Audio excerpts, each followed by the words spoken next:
langsung menghadap ke saya dan natapap Kak. Natapap Kak, ternyata mukanya itu hancur, matanya merah. Assalamualaikum warahmatullahi wabarakatuh. Halo, saya Eming. Kali ini saya akan sedikit bercerita tentang pengalaman yang pernah saya bagikan di akun Instagram, tepatnya di story Instagram. Ketika saya upload, ternyata banyak teman-teman yang merespon, yang kemudian menceritakan kisahnya, yang kemudian itu membuat memori yang sudah lama hilang, itu saya bisa agak ingat sedikit demi sedikit. Jadi, yang akan saya ceritakan ini adalah hasil pengalaman saya yang saya padukan dengan pengalaman teman-teman saya, beberapa orang yang saya sudah interview. Sebenarnya saya mau hadirkan mereka di tempat ini, tapi karena kondisi masih sementara corona, jadi saya belum bisa mengundang mereka ataupun mewawancarai mereka secara langsung. Kisah ini terjadi di tahun 2014. Waktu itu saya masih duduk di bangku SMA. Waktu itu kami ada kegiatan di Malino yang diselenggarakan oleh sekolah. Namanya itu Perkampungan Bahasa. Perkampungan Bahasa ini adalah program yang dilaksanakan setiap semester. Jadi sekolah kami itu mengadakan ujian bahasa Arab, bahasa Inggris, bahasa Jepang itu di Perkampungan Bahasa. Sekaligus untuk mengasah skill berbahasa siswa SMA kami. Jadi waktu itu guru sudah booking suatu villa di daerah Malino yang kemudian pada akhirnya kita gunakan sebagai tempat program perkampungan bahasa tersebut. Waktu itu kami berjumlah sekitar 60 orang, itu ada kelas 1, ada kelas 2, ada kelas 3. Sekitar 60 orang lah. Yang kemudian kita berangkat menggunakan 2 bus. Jadi dari sekolah itu kami berangkat mungkin pagi-pagi. Sampai di Malino itu sekitar pukul setengah 12 atau jam 12 siang. Saya berada di bus kedua. Teman-teman saya yang lain juga ada di bus pertama. Jadi 2 bus. Saya di bus kedua, teman-teman saya di bus pertama. Itu pembagiannya acak. Kemudian di perjalanan saya tidak merasakan firasat apa-apa. Sama seperti biasa, kita nyanyi-nyanyi. Ada juga yang jahil-jahil, ada juga yang gosip, ada yang joget-joget dan sebagainya. Keanehan pertama terjadi tepat ketika saya sampai di sana. Jadi villanya itu sangat cantik. Saya jujur sangat suka dan teman-teman semua pasti kalau melihat villa itu sangat suka. Jadi posisinya villa itu, kalau kita mau ke villa itu masuk dulu ke daerah Malino, kemudian jalannya itu terjal terus masuk ke dalam. Jalannya sempit. Di perbukitan itu sendiri, di situ dia villa. Perumahan warga itu masih tergolong jauh. Kemudian villa itu ada 3 lantai. Kalau kita masuk pertama itu langsung kita ke lantai 3. Gitu. Jadi kalau kita masuk lantai 3, terus lantai 3 itu isinya aula, ada kamar laki-laki, ada kamar guru. Aula ini kita gunakan untuk program. Kemudian di bawahnya itu ada lantai 2. Kalau kita turun ada lantai 2. Di lantai 2 ini isinya musola, ada kamar, ada WC, ada tempat main tenis meja. Kemudian di lantai 1 itu saya kurang ingat apa. Pokoknya kalau kita mau keluar ke lapangan basket, itu lewat lantai 2. Kemudian turun, kalau umpamanya dari lapangan basket kita turun, di situ kita dapat kolam renang. Pokoknya fasilitasnya lengkap sekali. Dan memang enak sekali, luas gitu villa. Villanya itu berbentuk kotak, tapi tengahnya itu kayak lubang ibu. Jadi dari lantai 3 bisa melihat ke lantai 1, lantai 2 bisa melihat sebaliknya. Jadi waktu saya sampai pertama kali, saya turun dari bus, kemudian saya masuk. Jadi saya kan bus kedua. Bus pertama ini ternyata sudah duluan sampai, mungkin 15-20 menit yang lalu. Jadi waktu saya datang otomatis teman-teman saya sudah ada di dalam beberapa gitu.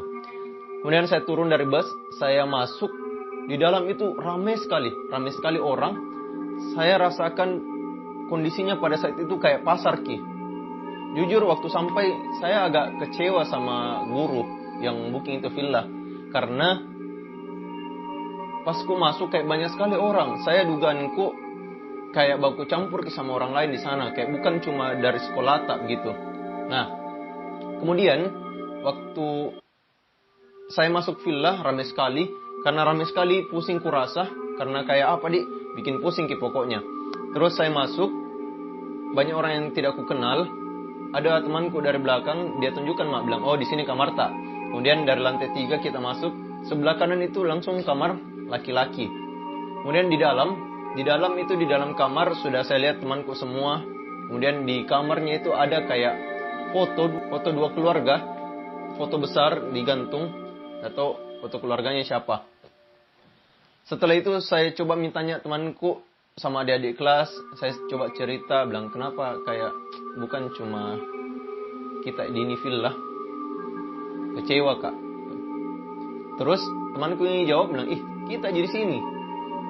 Oh alhamdulillah itu kalau gitu. Mungkin firasatku jika ramai sekali. Nah, tapi sebelum ku masuk kamar, itu saya lihat banyak ibu-ibu, banyak anak-anak, banyak juga sebayaku. Pas ku mau masuk ke kamar, itu ada 3 orang anak kecil lari-lari dan salah satunya itu tabrak kak. Gitu. Jadi natabrak tasku dari belakang, terus lanjut lari-lari. Saya kira itu anaknya penjaga villa atau bagaimana. Terus setelah teman kelasku bilang begitu, saya coba keluar itu, dan kondisinya waktu saya keluar itu masih rame, masih kayak yang tadi. Nah, yang paling jelas di memoriku itu saya lihat ada sebayaku yang jalan, orang ndak ku kenal, orang asing, sebayaku jalan ki. Dia jalan di depanku, dia pakai baju merah, terus badannya besar, dia perempuan, tinggi, terus rambutnya keriting ki. Pokoknya badannya atletis ki. Dia jalan, terus saya lewati. Dia kayak cerita-cerita. Saya lewati. Pasnya saya coba keliling. Di situ ada saya lihat kakak kelasku. Ketika saya lihat kakak kelasku, saya datangi. Terus di sampingnya tuh kakak kelasku ada orang asing juga saya lihat. Pas saya dekati, jarak mungkin 1,5 meter itu baru saya tahu bahwa itu di sampingnya kakak kelasku yang saya kira orang asing itu ternyata guruku. Setelah itu kita sholat, kita makan, sama lanjut ujian. Sampai situ menurutku tidak ada kejadian aneh-aneh. Gitu. Kejadian aneh terjadi ketika waktunya sudah ujian, kita ada waktu untuk kayak main-main, keliling-keliling di daerah situ.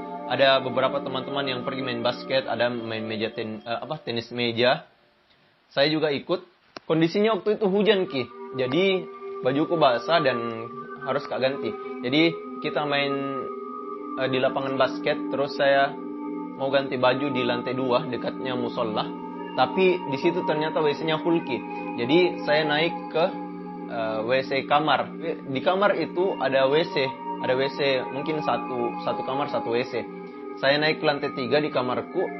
Pas saya masuk di WC itu pintunya, dia tidak ada gagang pintunya, tidak ada kayak palacanya, tidak ada kuncinya. Pokoknya itu pintunya kayak gagang pintunya ada tuh yang kayak lubang nih. Nah itu jelas sekali tuh. Nah karena saya lihat seperti itu, saya masuk dulu terus supaya bisa terkunci. Itu bukan kakak yang menghayal, karena saya sanggah pakai handukku saya pakai sanggah di pintu supaya terkunci. Saya coba sikat gigi. Sudahnya sikat gigi, karena takut tiba-tiba ada orang yang masuk, terus mungkin kita kayak tidak pakai baju ki. Jadi saya pindah ke bawah untuk ganti baju. Akhirnya keluar mak. Setelah aku keluar, saya mandi sama ganti baju di lantai 2 karena tidak ada orang. Pas aku naik ke lantai 3, ternyata ada kejadian teman kelasku itu terkunci di dalam. Jadi teriak-teriak di dalam ini karena terkunci ki. Dan beberapa waktu tidak tahu kenapa tiba-tiba bisa keluar. Artinya ternyata ini pintu WC yang di kamarku itu ada kuncinya. Ada gagang pintunya, ada kayak palacanya, dan bisa terkunci. Bahkan temanku ini terkunci dari dalam. Gitu. Kejadian yang mengerikan itu terjadi waktu malam. Waktu itu, jadi di lantai 3 itu tempat program. Jadi malam mungkin sekitar jam 9 atau jam 10. Ya, jam 10. Jam 10 itu kita main game ki di lantai 3, tempatnya aula tadi tuh. Jadi aulanya itu di sudut ki. Di sudut, terus dindingnya itu dari partisi kaca. Nah, karena di luar itu hutan, jadi kita lihat itu kondisi hutan. Kemudian hujan, terus malam nih, jadi di luar itu agak gelap Ki. Gelap, tapi ini horden yang ada di dinding ini tidak bisa tutupi semua full gitu. Jadi kayak minim Ki hordennya, jadi tidak tertutup semua. Itu lantai 3. Di bawahnya lantai 3 yang sudut, di bawah lantai 2-nya itu ada musola. Nah, itu musola sama jika lantai 3 dari partisi kaca juga. Nah, ini musola sudut, bentuk sudut, sampingnya di sini ada WC gitu. Jadi pasnya jam 10 ketika main game itu saya mau buang air besar. Jadi saya mau turun ke bawah. Saya turun ke bawah, di depanku itu ada sekitar 2 orang yang antri gitu. Jadi sama saya 3 orang. Masuk ini 2 orang, terus saya lagi masuk. Sebenarnya saya mau minta tolong, tapi kurang enak karena kakak kelas tato. Terus saya masuk. Di kamar mandi itu saya kayak aneh kurasa. Kayak mau cepat-cepat keluar karena saya tahu Ji bilang sendiri Kak di situ. Saya kasih cepat-cepat nih. Nah, waktunya saya mau pakai celana, tiba-tiba ada bunyi 3 kali. Bunyi dari lantai 3 kayak baku kayak bunyi bunyi didobrak ini atapnya lantai 3 kayak pap pap pam. Pas bunyi ketiga tiba-tiba mati lampu. Di situ kayak kaget Kak, panik Kak, di lantai 2 Kak sendiri gelap sekali, baru semua orang di lantai 3. Tuh, saya pakai cepat-cepat celana aku, terus saya kasih nyala senter. Pas ku keluar, saya keluar dari WC, melangkah ke 1 langkah dari WC keluar. Di sebelah kanan kan ada musola. Yang musola itu dindingnya dari kaca, otomatis bisa kita melihat keluar. Nah, waktu saya 1 langkah keluar dari WC, saya melihat ke kanan sedikit, itu ada kayak bayangan hitam saya lihat, kayak manusia, tapi dia itu agak, pokoknya bukan dari kita, dia tinggi, terus kayak rambutnya kayak keriting, tangannya ini besar sekali sama kayak panjang kukunya. Tangannya itu bisa kayak 3 kalinya manusia, sama tinggi juga badannya, gitu, sama tegap. Nah, saya balik, anehnya adalah karena dia berdiri di luar kaca Ki, bukan di dalam kaca, otomatis bukan di musola gitu. Saya center Ki, agak domba-domba aja ya, tapi kayak penasaran Kak, saya center Ki. Saya bilang, "Woi, siapa itu? Jangan kau main-main dulu leh." Terus dia enggak jawab. Terus saya majui lagi, aku tanya bilang, "Woi, siapa itu? Jangan dulu main begitu, malah Ki." Pas saya bilang begitu, sudah saya center, dia langsung jalan ke jadi menghadap ke samping Ki. Jadi kayak sampingi Kak. Terus dia jalan umpamanya begini. Dia jalan beberapa langkah. Pasnya saya bilang lagi 1 kali, bilang, "Woi, jangan kau dulu begitu ya." Dia seketika diam, terus langsung menghadap ke saya dan natatap Kak. Ternyata mukanya itu hancur, matanya merah, dan waktu itu kayak mau lari, tapi kayak diam Kak, stuck Kak. Nah, sudah itu dia langsung naik ke, kayak manjat Ki di kaca untuk naik di lantai 3. Setelah itu, saya cepat-cepat naik ke atas ke lantai 3 karena di bawah juga gelap. Saya naik ke atas, setelah naik ke atas, alhamdulillah lampu sudah menyala. Saya tidak tahu apa yang terjadi di lantai 3 waktu itu, yang jelasnya seluruh orang panik, bahkan guru juga panik waktu itu. Lampu menyala, kita semua disuruh untuk baca Al-Fatihah, Al-Ikhlas, Al-Falaq, An-Nas. Kemudian games sama pertemuan malam itu kita hentikan dan kami semua disuruh untuk pergi tidur. Setelah semuanya bubar, ya namanya anak SMA, kita masih ada beberapa yang main-main, ada juga yang coba keluar sedikit, tapi lebih banyak di kamar. Saya waktu itu sudah langsung kembali ke kamar, tapi saya duduk di pas pintu kamar karena saya lihat orang di luar masih main-main. Ini di lantai 3, saya duduk di depan pintu kamar. Saya lihat teman-temanku semua ambil tenis meja yang di lantai 2, itu bednya dia pakai main di lantai 3. Jadi itu tenis meja dia kasih kayak main bulu tangkis.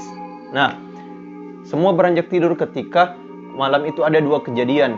Pertama, kakak kelasku ini ternyata pergi cari ini penjaganya villa. Akhirnya di luar dia dapat penjaganya villa. dan dia tanya, bilang, "Pak, ini Vilata. Kenapa ini Vilata kah?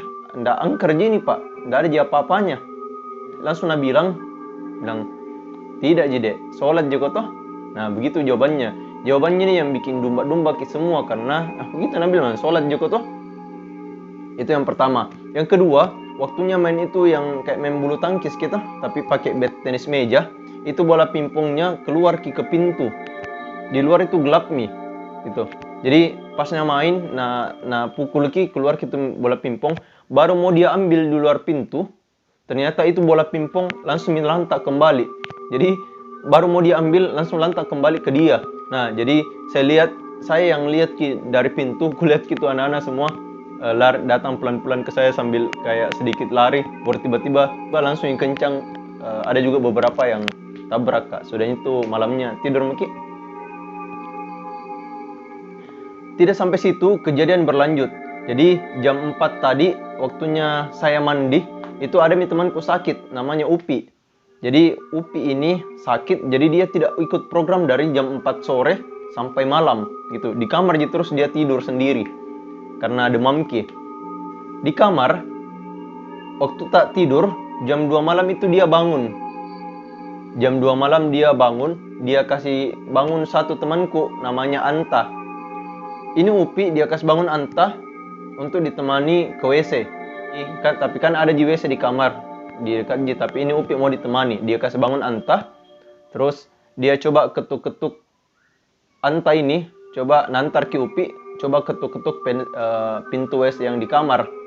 Nah ketuk-ketuk, ternyata ada orang bilang, kayak ada orang di dalam, sama ada juga suara air.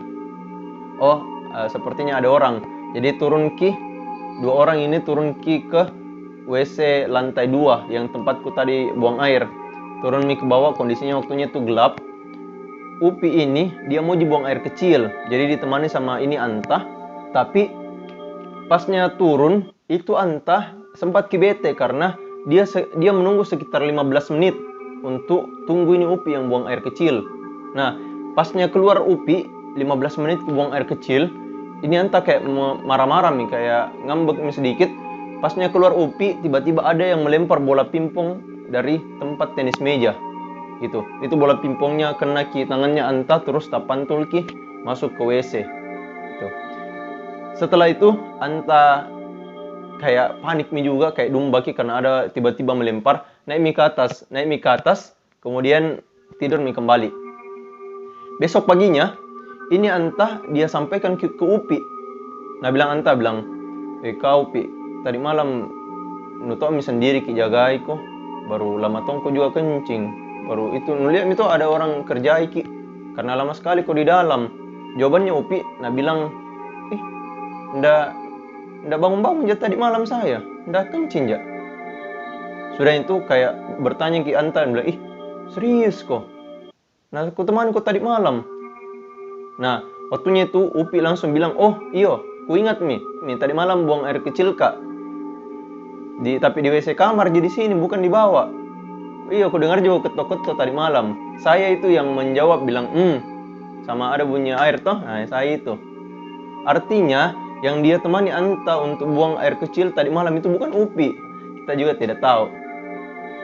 Gara-gara kejadian itu, kita cepat pulang. Program yang sebenarnya 3 hari, itu jadi 2 hari 1 malam, Ji. Karena mungkin malam-malamnya itu banyak sekali teror di kamar guru, di kamar cewek. Saya juga waktu itu belum tahu. Saya tahu ketika saya pulang terus coba wawancara coba tanya-tanya temanku.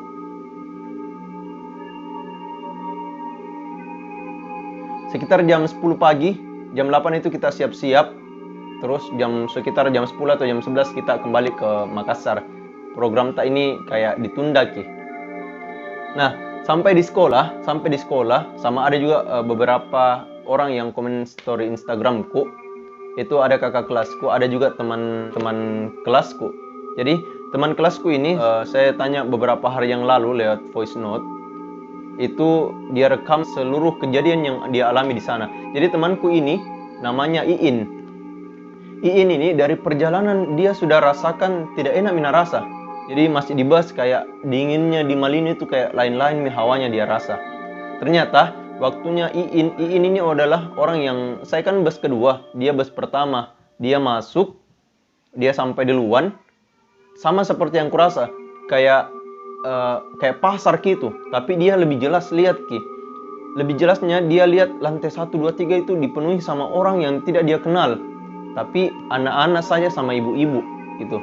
Nah, yang paling dia ingat adalah ekspresinya ini anak-anak. Ini beda, anak-anak kayak ceria ki. Kemudian itu ibu-ibu kayak suap-suap ke anaknya gitu. Jadi Iin waktunya dia masuk di itu villa, langsung dia lihat itu ibu-ibu sebelah kiri. Kemudian ini Iin kayak nasenyumi kayak ya bu, kayak begitu. Iin juga kayak bertanya-bertanya, pasnya dia tanya temannya, ternyata memang kita jadi itu villa gitu. Jadi kurang lebih sama yang kayak kurasa. Tapi ada juga temanku cerita, dia kayak aneh ki. Memang kita semua berpikir, di mana ini penjaga villa di? Karena rumah warga jauh, ruangan penjaga villa juga tidak ada di situ. Ini penjaga villa kalau malam tidak ada. Kalau pagi sama waktu-waktu masak pasti ada ki. Tapi kalau malam nggak tahu di mana ki, nggak tahu lari kemana ki. Ada temanku waktunya baru datang kan kayak minum-minum teh ki siang-siang itu. Dia nggak dapat ki teh, jadi dia coba tanya sama penjaga villa. Jadi di pintu itu ada penjaga villa, dia tanya dekatnya meja tenis meja, ada pintu di situ. Dia tanya, bilang, "Pak, masih ada teh tak, Pak?" Terus tiba-tiba yang main tenis meja ini ribut ki. Terus ini temanku kayak balik ke belakang. Pasnya kembali ke depan, tidak ada ini penjaga villa. Tidak ada ini penjaga villa. Nah, pas balik ke belakang, tiba-tiba ada itu teh di atas meja, sama ada juga penjaga villa di sana. Jadi kayak tidak ngeliat kini pergerakannya penjaga villa. Oke, lanjut. Malamnya, waktu saya sudah lihat itu yang makhluk yang di luarnya jendela di musola, ini Iin dari lantai 3 kan saya dibawa. Dari lantai 3 ini dia lihat ada makhluk kayak tinggi sekali. Dia menempel di kaca, terus rambutnya itu kayak tidak disisir, tidak disisir ki, keriting ki, terus besar tangannya sama kukunya panjang sekali. Kakinya itu dinding sekitar 3-4 meter. Tapi dia di atas, dia lihat di atas sampai di bawah itu dia tidak temukan kakinya gitu. Jadi kayak panjang sekali kakinya. Terus Iin ini lihat, jadi dia cerita kayak fokusnya ke kamera, dari blur tiba-tiba jelas ki, dan mukanya itu hancur ki setengah. Ini temanku Iin lihat. Itu begitu yang sampaikan ke saya. Ternyata bukan cuma Iin yang lihat, ada beberapa, ada 3-4 orang. Ada juga salah satu guru tak yang lihat ki. Pas malam, pas kembali ke kamar, ternyata di kamar guru ada salah seorang guru yang sakit. Ini guru memang dari awal dia tidak suka sama ini villa. Dia bilang, saya tidak suka sekali ini villa. Terus ini guru malam-malam itu dia kayak berkelahi ki, sama kayak ada sesuatu yang mau masuki tubuhnya. Kemudian ada sesuatu kayak yang bisik ki, sehingga nalawan ki. Jadi ini guruku malam-malam berteriak di kamar, terus guru-guru yang lain juga coba tenangkan, dan guruku ini minta mau pulang, ngotot sekali mau pulang itu malam.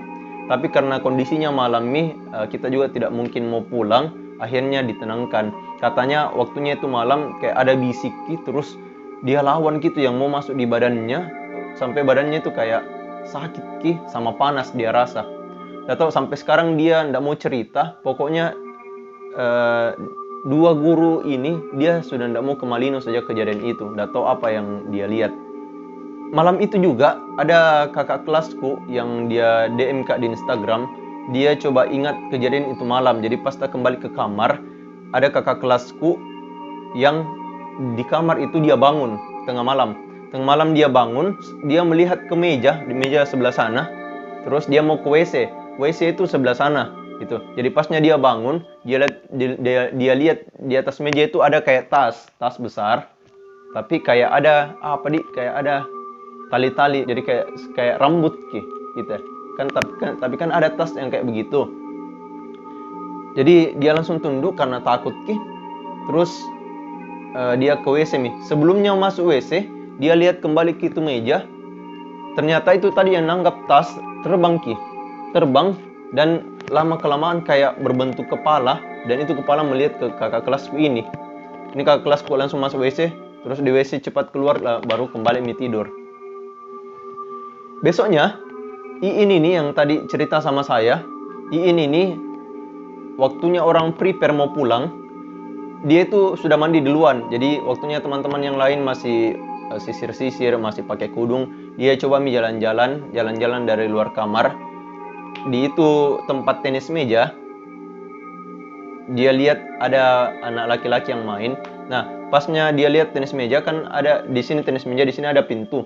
Pintu ini di luarnya ada lapangan basket. Di lapangan basket itu sudah tanah lihat main tenis meja.